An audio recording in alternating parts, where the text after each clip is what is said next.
Hi friends, welcome to English YouTube channel. First of all, English అనేది ఒక భాష, subject కాదు.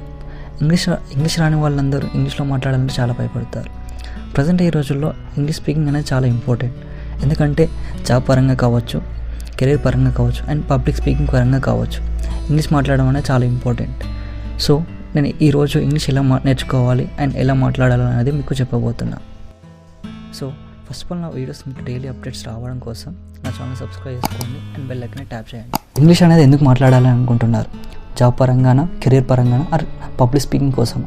దేనికోసం మాట్లాడాలి అని అనుకుంటున్నారో ఒక నోట్బుక్లో రాసుకోండి. ఎందుకంటే మీరు దేనికోసం మాట్లాడాలి అనుకుంటున్నారో ఒక ఐడియా ఉంటుంది అండ్ మీకు ఒక మెయిన్ మోటివ్ ఉంటుంది. అండ్ ఇంగ్లీష్ నేర్చుకునే క్రమంలో గ్రామర్ జోలికి అస్సలు వెళ్ళకండి. ఒక్కసారి ఆలోచించండి, మనం ఇంగ్లీష్ నేర్చుకోవడానికి సందులు సమస్యలు నేర్చుకొని తెలుగు మాట్లాడడామా, లేకుంటే తప్పులు చేస్తూనైనా తెలుగులో మాట్లాడడామా? అట్లాగే ఇంగ్లీష్ని కూడా తప్పులతోనైనా సరే మాట్లాడండి. ఎవరు ఏమనుకుంటారో అని చెప్పేసి చూడకండి. అండ్ ఇంగ్లీష్ అనేది ప్రైజెస్తో నేర్చుకోండి.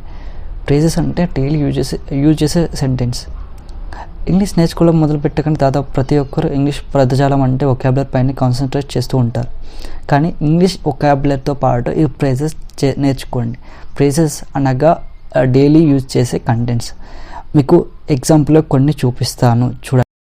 How are you? ఎలా ఉన్నావు? డోంట్ ఆస్క్, అడగకు. Who nose?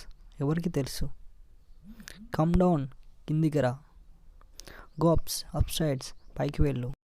సో ఇట్లా మీరు ప్రతిరోజు ఇట్లా డైలీ సెంటెన్స్ ప్రాక్టీస్ అయినట్టయితే మీరు త్వరలో ఇంగ్లీష్ నేర్చుకోగలుగుతారు అండ్ ఫ్లూయెంట్లీ కూడా బాగుంటుంది.